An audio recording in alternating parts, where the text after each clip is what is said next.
CBSE Mathematics Class 11th Chapter 9 Exercise 9.2 Question number 10. If the sum of first p terms of an AP is equal to the sum of the first q term, then find the sum of the first p plus q term. अब देखिए, if the sum of first p terms of an AP is equal to the sum of the first q term, then find the sum of the first p plus q terms. अब देखिए given क्या है, SP is equal to SQ means summation of p terms is equal to summation of q terms.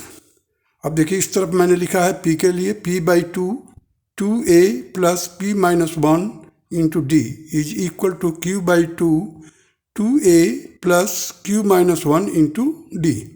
अब देखिए 2 and 2 cancel हो गया. अब दोनों तरफ से हमने क्या किया है, d को एक तरफ लाया है मीन्स कॉमन डिफरेंस. देखिए इधर है p से मल्टीप्लाई होगा तो p इंटू p माइनस 1, इधर q से मल्टीप्लाई होगा, लेकिन इधर लाएंगे ट्रांसपोज करेंगे तो क्या हो जाएगा, माइनस हो जाएगा. सो इन ब्रैकेट मैंने लिखा है minus q in bracket q minus 1 और रेस्ट ऑफ द टर्म को राइट हैंड साइड शिफ्ट कर दिया मीन्स 2aq, ये 2aq है और इधर से 2ap मैं इधर लाया. अब यहाँ से 2a कॉमन ले लिया. देखिए p माइनस q बचा. इसको सॉल्व किया तो हमें p square minus q square आया और p माइनस q सॉल्व करने पर p square minus q square minus p minus q आएगा. इसको खोलने पर इधर इस साइड में है माइनस 2ap माइनस q. अब देखिए p माइनस q इसमें भी है, p माइनस q इसमें भी है.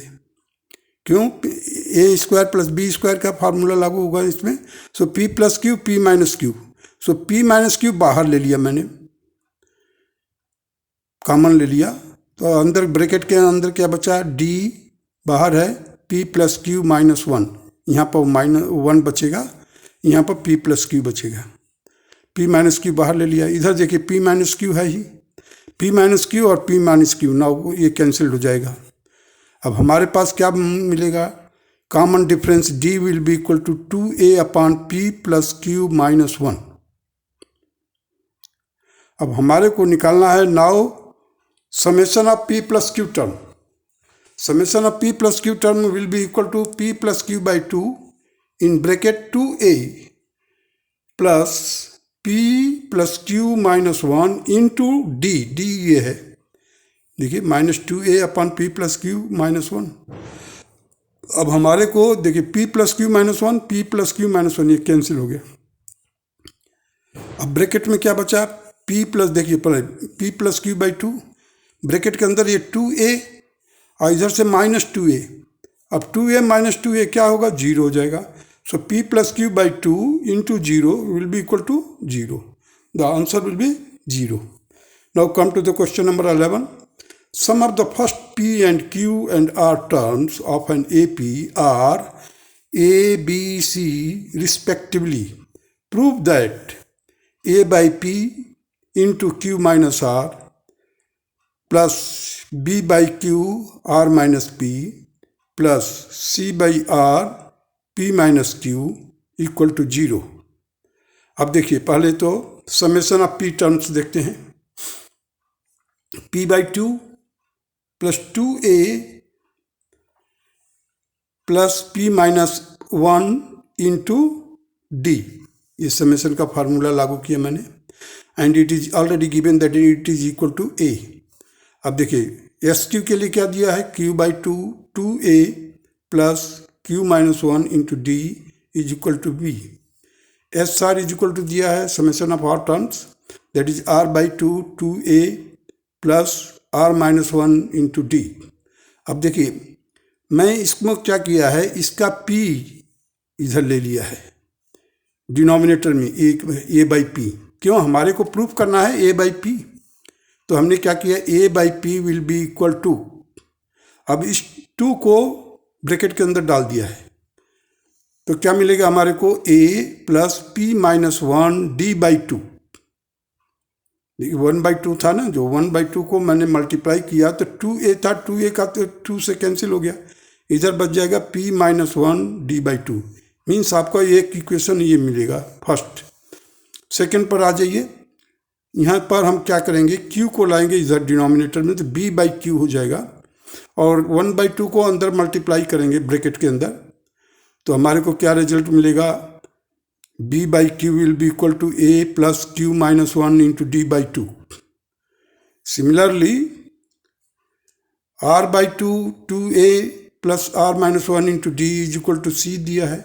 अब ये जो r है इसको मैंने c के नीचे लाया है, c/r कर दिया है, और 1/2 को ब्रैकेट के अंदर जैसे ऊपर वाले में किया है उसी तरह से यहाँ पर किया है, c/r is equal to a plus r minus 1 into d/2। अब आपको फर्स्ट, सेकेंड और थर्ड 3 इक्वेशन मिले हैं। Now multiplying first by q minus r, second by r minus p and third by p minus q and adding, और इनको add भी करना है। क्यों करना है, देखिए हमारे को चाहिए a/p q minus r, b/q r minus p, c/r into p minus q, ये हमारे को चाहिए था लेफ्ट हैंड साइड में। तो हमने लेफ्ट हैंड साइड में लाने के लिए उनका मल्टीप्लाई किया और ऐड किया। देखिए a/p q minus r plus b/q r minus p, c/r p minus q।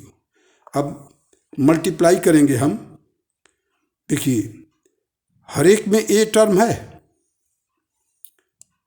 तो हमने जब इसमें पहले वाले में q माइनस r से मल्टीप्लाई किया, दूसरे वाले में r माइनस p से मल्टीप्लाई किया, तीसरे में p माइनस q से मल्टीप्लाई किया, और तीनों जगह पर a है, तो a मैंने पहले ही कॉमन ले लिया है।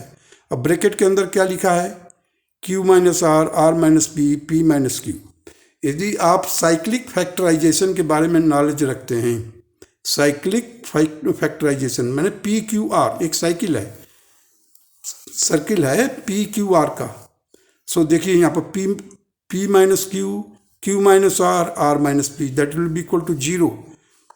अगर साइक्लिक फैक्टराइजेशन किए होंगे तो आप इसको देखते ही 0 रख सकते हैं। एनीहाउ, अगर नहीं मालूम है तो मैं इसको एक्सपेंड करके ही बता रहा हूँ। दूसरा टर्म है d/2। देखिए d/2 हर एक में है, फर्स्ट में भी है, सेकंड में भी, थर्ड में भी है। मैंने d/2 बाहर ले लिया है। पहले वाले में मैंने किससे का मल्टीप्लाई किया है, p माइनस 1 तो है ही, उसमें q माइनस r से मल्टीप्लाई किया। दूसरे में q माइनस 1 है, उसको मल्टीप्लाई किया मैंने r माइनस p से। तीसरे को r माइनस 1 है, उसको p माइनस q से मल्टीप्लाई किया है। अब ये भी एक साइक्लिक, अगर साइक्लिक फैक्टराइजेशन का नॉलेज रखते हैं आप तो फट से समझ जाएंगे कि ये भी 0 होगा। यदि नहीं मालूम है, जानकारी है, तो देखिए मैंने एक्सपेंड करके फिर यहाँ पर समझाने का कोशिश किया है। राइट हैंड साइड में क्या हो रहा, देखिए a कॉमन है, q minus r, r minus p, p minus q, ये आपस में एक दूसरे को कैंसिल कर रहे हैं, देख लीजिए 0 हो गया, मतलब a is multiplied by 0। Now d/2 हर एक जगह पर है, देखिए फर्स्ट, सेकेंड और थर्ड। अब इसको मैंने मल्टीप्लाई किया है, p minus 1 into q minus r, q minus 1 r minus p, r minus 1 p minus q, हर एक का मल्टीप्लाई किया है और ये सभी कट करके 0 हो जाता है। So a into 0 plus d/2 into 0 is equal to 0। Hence the left hand side जो है आपका, लेफ्ट हैंड साइड किसके इक्वल हो गया, 0 के। Hence it is proved. Now come to the question number 12। The ratio of the sum of m and n terms of an AP is m square is to n square, so that the ratio of mth and nth term is 2m minus 1 is to 2n minus 1। अब देखिए यहाँ पर दिया है the ratio of the sum of m terms and n terms means summation of m terms and n terms of an AP। तो उसका ratio क्या है, m square is to n square। We have to prove that we have to show that the ratio of mth and nth term will be 2m minus 1 is to 2n minus 1। So let us proceed.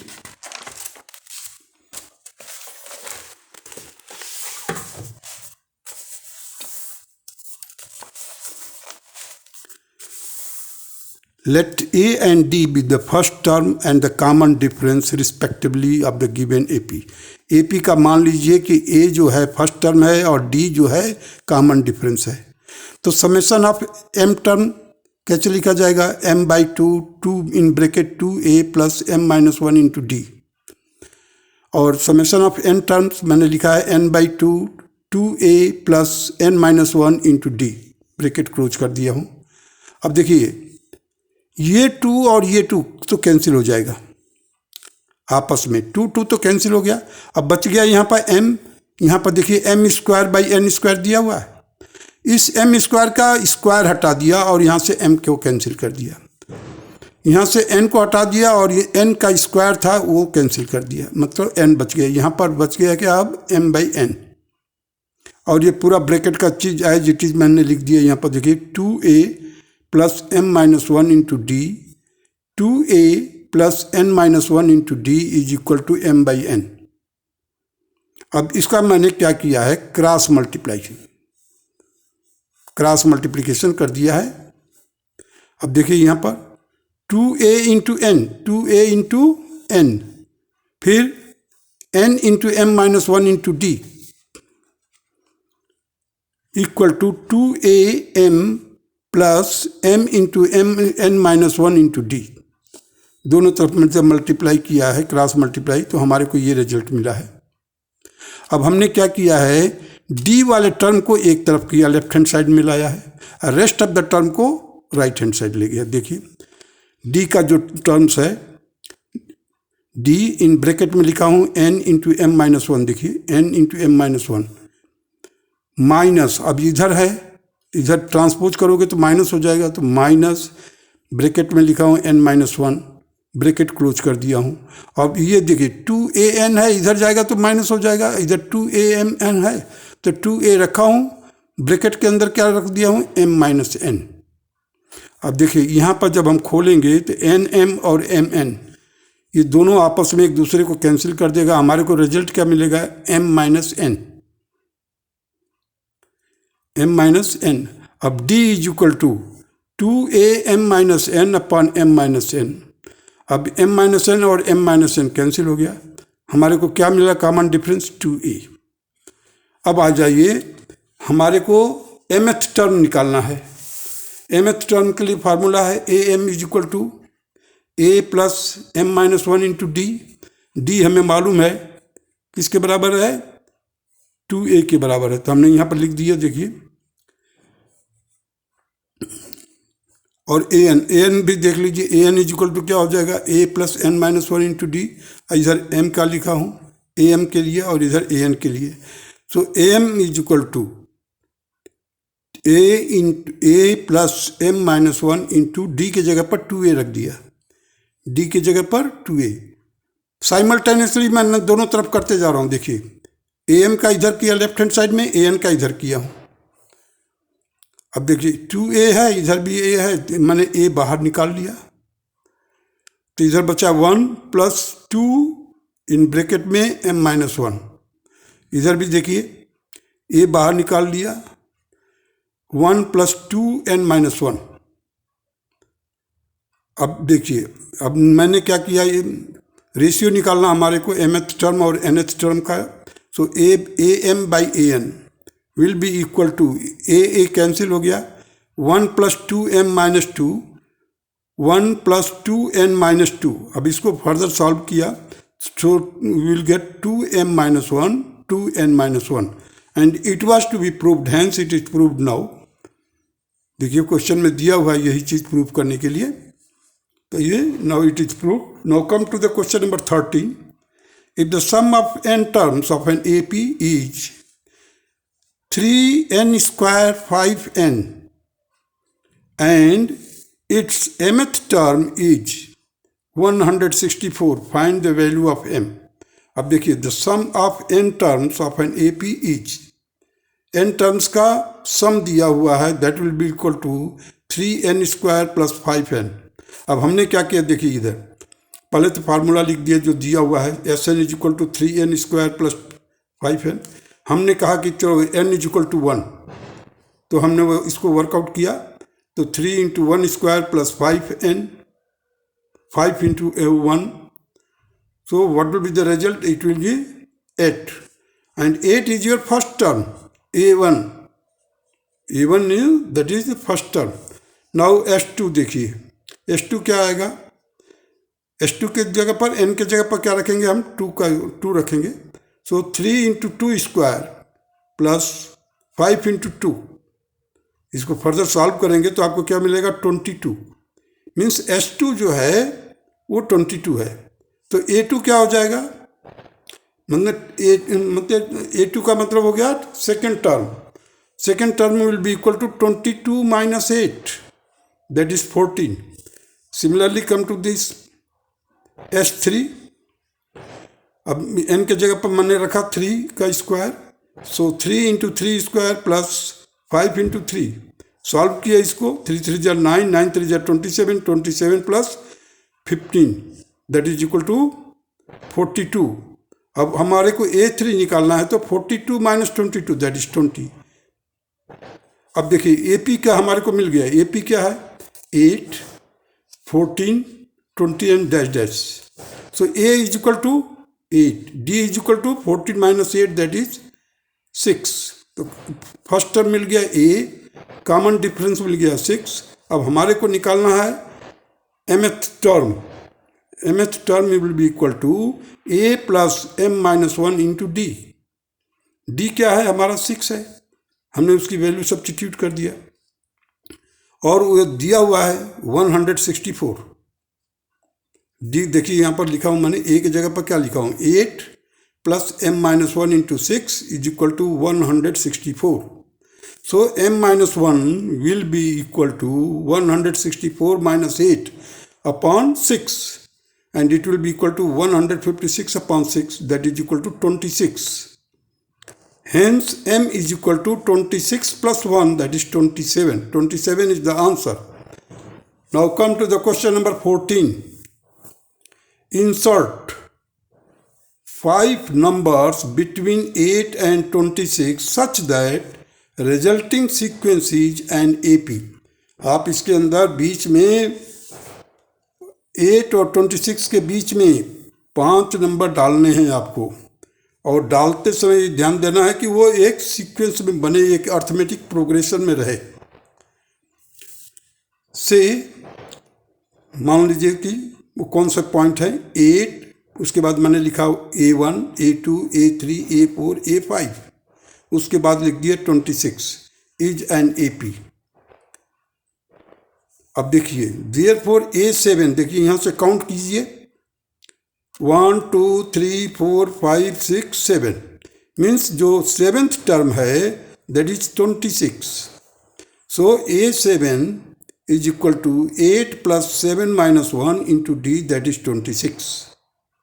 Therefore the D will be equal to, means common difference will be equal to 26 minus 8 by 6, that will be equal to 18 by 6, that is 3. means common difference 3 आ गया. Now A1 आप workout कर सकते हो. 8 plus 3 common difference में plus कीजिए. 8 plus 3 11. A2 will be equal to उसके preceding term में plus कीजिए 3. 11 plus 3 दैट इज 14. अब A3 निकालने के लिए A2 में 3 प्लस कीजिए, मीन्स 14 में 3 प्लस कीजिए 17. A4 निकालने के लिए 17 में 3 प्लस कीजिए 20. और A5 निकालने के लिए 20 में 3 प्लस कीजिए 23. So our AP is 8, 11, 15, 17, 20, 23, 26. This will be our arithmetical progression and this is the answer. Question number 14 is over now. Now come to the question number 15. If a raised to power n plus b raised to power n whole divided by a raised to power n minus 1 plus b raised to power n minus 1 is the arithmetic mean between a and b, then find the value of n. बोला है कि ये arithmetic mean है किसके बीच में? A B के बीच में. अब हम ए बी के अर्थमेटिक मीन निकालना जानते हैं. दोनों को प्लस करो, 2 से डिवाइड कर दो. Arithmetic mean between A and B is कैसे होता है, a plus B by two. So a को मैंने लिख दिया है a raised to power 1 b raised to power 1, और जो ये 2 है 2 को मैंने कैसे तोड़ा है 1 प्लस 1। अब ये 1 plus 1 anything raised to power 0 is 1।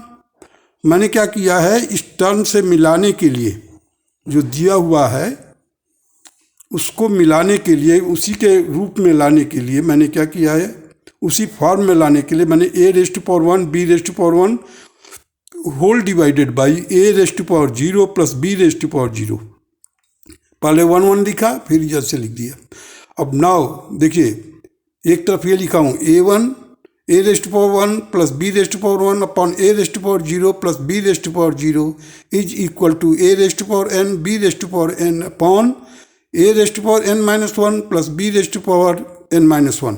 ये तो गिवन है। Now comparing the powers of both the sides we have, जैसे ही कंपेयर करोगे कि इसका पावर क्या है भाई n माइनस 1 दैट इज 0 यह, तो हमने क्या किया n minus 1 is equal to 0, so n is equal to 1, hence the answer is n is equal to 1। It is the answer of question number 15। Now come to the question number 16. Between 1 and 31, m numbers have been inserted. मतलब इसी के अंदर घुसेड़ दिया गया है। Between 1 and 31 के बीच में कितने नंबर घुसेड़ेंगे डाले गए हैं, m numbers have been placed in between the 1 and 31. Inserted in such a way that the resulting sequence is an AP. उसका परिणाम क्या हुआ है कि वो AP में ही रहेंगे, अर्थमेटिकल प्रोग्रेशन में ही रहेंगे। And the ratio of the seventh and m-1th term is 5:9। Find the value of m। अब देखिए, मैंने लिखा है पहले 1 यहाँ पर लिख दिया, फिर उसके बाद लिखा है a1 a2 a3 a7। a7 इसलिए लिखा है कि हमारे को 7 बोला है कि 7 से कंपेयर करना है, मतलब उसका रेशियो निकाल दिया हुआ है। सो हमने a7 लिखा, इधर m-1, इधर am लिखा है। मीन्स a1 से लेकर के m तक ये m टर्म्स है, और 31 लास्ट में दिया ही है ऑलरेडी। अब देखिए लास्ट टर्म के लिए मैंने कैसे लिखा, लास्ट टर्म के लिए 31 is equal to 1 plus m plus 2। m plus 2 कैसे हो जाएगा टर्म, देखिए ये तो m है टर्म, ये 1 और ये 31 दो हो गए, तो 1 प्लस 1 तो स्टार्टिंग फर्स्ट नंबर हो गया, फर्स्ट नंबर है जो, तो 1 प्लस ब्रैकेट में m plus 2 minus 1 into D. अब d की वैल्यू निकाला है मैंने, 31 minus 1 upon m plus 2 minus 1। अब m प्लस 2 माइनस 1 को सॉल्व किया है, m प्लस 1 आ गया है, 31 में से 1 माइनस किया 30 आ गया है। अब देखिए a1, अब हमारे को मालूम हो गया क्या कॉमन डिफरेंस कितना आएगा, 30 बाई m प्लस 1। अब a1 क्या किसके बराबर होगा, 1 प्लस डी। a2 किसके बराबर होगा, 1 प्लस 2d। इसी तरह से जो 7th होगा a7 वो होगा 1 प्लस 7d, और उसी तरह से am-1 मीन्स m-1th टर्म जो होगा 1 प्लस m-1 इंटू डी। अब हम क्या करेंगे, d के जगह पर देखिए, पहले कंपेयर करते हैं रेशियो निकालने के लिए, a7 अपॉन am-1 मीन्स ये 7th टर्म हो गया, ये m-1th टर्म हो गया। अब इसके लिए मैंने क्या लिखा है, फर्स्ट टर्म तो 1 है, तो 1 plus 7d upon 1 plus m-1 into D.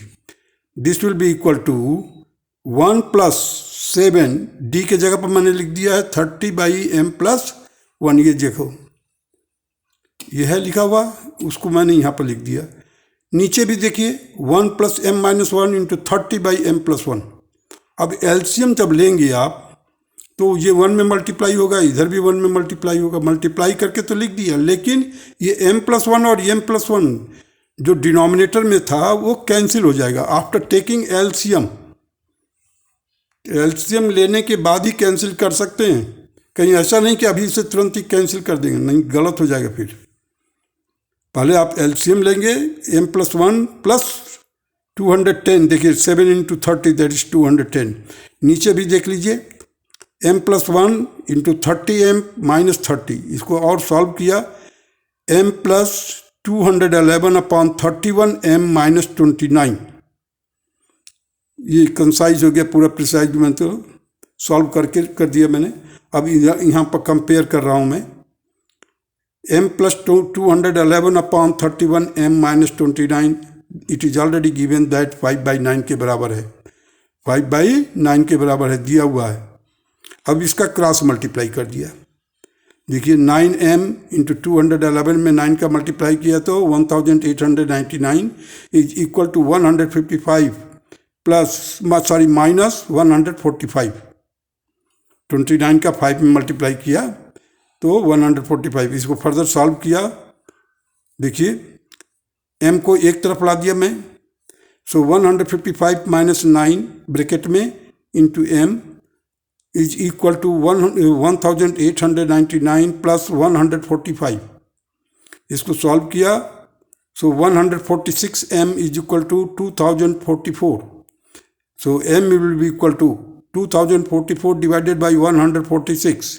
इसको मैंने पहले 2 से डिवाइड किया, फिर फर्दर को डिवाइड किया इसको, फिर 73 से जाकर लास्ट में डिवाइड किया, 73 एक प्राइम नंबर है, 73 से डिवाइड कर दिया, then m is equal to 14. This will be the answer. Now come to the question number 17. A man start repaying a loan as first installment of ₹100. If he increases the installment by ₹5 every month, what amount he will pay in the 30th installment? जो 30th instalment में कितना होगा, हर महीने में 5 रुपये बढ़ा रहा, शुरू कितना किया 100 रुपये से। देखिए मैंने उसको कैसे लिखा है, 100, 105, 110, 115 ऐसे करते हुए 30th टर्म में बताना है हमारे को। तो हमारे को A मिल गया 100, D मिल गया कॉमन डिफरेंस 5, सो T30 कई बुक में T लिखा हुआ है 30th टर्म के लिए, कई बुक में A लिख करके A30, मैं दोनों लिख दिया हूँ T30 और A30। That will be equal to, first term क्या है 100, 100 प्लस 30 - 1 इंटू 5, 5 कॉमन डिफरेंस है, 30th टर्म है तो 30 - 1, that will be equal to 100 plus 29 into 5, और इसको फर्दर सॉल्व किया तो 100 plus 145 and it will be equal to 245। Means 30th instalment में वो कितना जमा करेगा, 245 रुपीज़।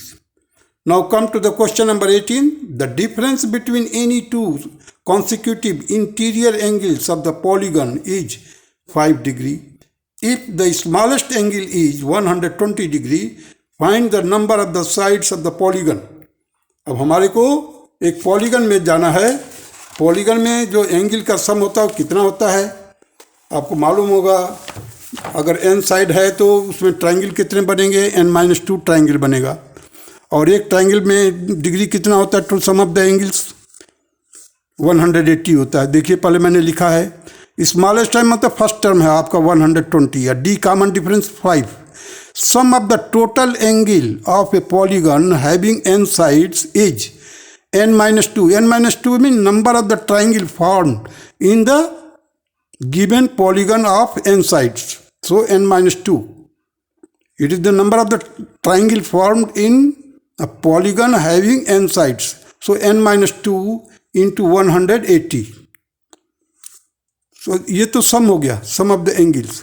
सो हम फार्मूला कौन सा लागू करते हैं, Sn is equal to n/2 2a plus n-1 into d, summation का समेशन हमें दिया हुआ है, सम ऑफ द एंगल। देखिए n-2 into 180 is equal to n/2 in bracket में 2a, ए के जगह पर मैंने क्या लिखा, सबसे स्मॉलेस्ट एंगल कितना है 120 डिग्री, सो 2 into 120 plus n-1 into 5 degree.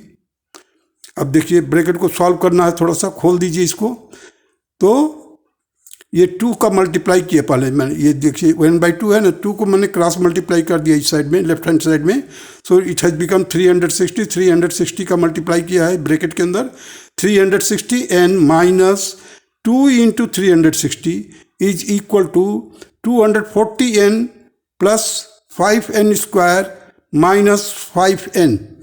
अब देखिए मैंने क्या किया है, इस हर एक चीज़ को एक साइड में लाने का कोशिश किया है। 5n स्क्वायर प्लस n लिया, n के साथ 240, देखिए 240 है, माइनस 5n, 360 है ये, तो जब इधर आएगा तो क्या होगा, साइड चेंज हो रहा है ना यहाँ पर, तो माइनस 360, इसको पूरे ब्रैकेट में रखा है, प्लस 720, ये देखिए माइनस है, 360 को 2 से मल्टीप्लाई करेंगे तो 720 आएगा, माइनस होने के कारण यहाँ पर प्लस हो गया।